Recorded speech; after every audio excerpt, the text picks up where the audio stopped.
I want to move to the United States now, where Adam Crichton is, of course, the correspondent for the Australian newspaper in Washington. And Adam, I'd love to know how it's looking in the US, because I certainly know the coverage here is very breakfast television focused, but there's a bit of Fox News in prime time as well. The President of the United States coming here, is there much official observance that's taking place in a place where royalty, of course, was rejected, but the celebrity is celebrated, so that in part is what they celebrate?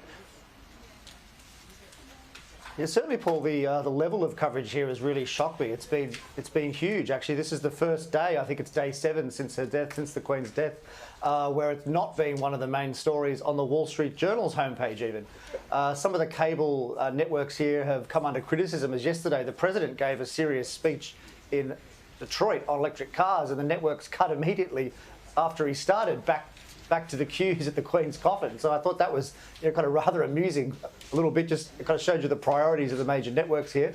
But the attention is still huge, and I think it's for those reasons that you outlined: fascination with royalty, the rarity of a female leader. Of course, in the US, there's never been a female leader, so that was one of the reasons, I think, for fascination with the Queen. But yeah, the coverage has been enormous, much bigger than the withdrawal from Afghanistan, much bigger than the war in Ukraine. Well, and in some ways, I'm interested to know about the domestic politics, because we know that Biden's numbers have been slightly ticking up, from the flat line when they changed the subject to threats of democracy. And this particular media focus means people aren't, at least the media is not focused on the reality that we got reminded of in the past 24 hours, that inflation is terrible right now in the US, but every week they don't talk about the circumstances and the consequences of the administration. Well, it's a week they're able to get away with a different narrative and the capacity to reset for November, isn't it? Yeah, certainly that's true. I think you probably find the ruling Democrat Party here would be quite happy with all the coverage of the Queen. As you suggest, we had those horror inflation figures this week that came out. That would ordinarily be a terrible story for the government here, just 7 weeks out from midterm elections, and suddenly there's this distraction. So so that could explain part of it too.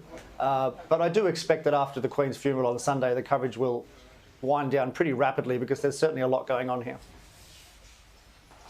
Yeah, correct. I mean, again, the situation here is that, when you have a chat to a cabbie, after all of the obvious, you start to get to things like cost of living. I mean, literally, remember, it was, of course, that famous Thursday afternoon, Liz Truss, the new Prime Minister, is standing up in the Commons talking about a cost of living, talking about capping energy prices, and then obviously the subject changes, and understandably and rightly so, for the next week, but the circumstances of the public hasn't. Yeah, certainly that's true. There's also been a lot of discussion over here of the Queen's financial situation. That's certainly been a big topic. Whether or not she, or the family rather, pays income tax, pays inheritance tax.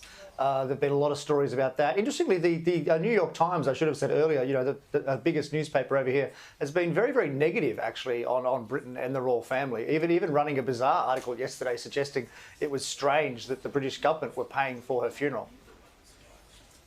No, fair income. All right. Let us not deal with the absurdities of that particular august publication. Look forward to continuing to read you, of course, in The Australian, and talk very soon.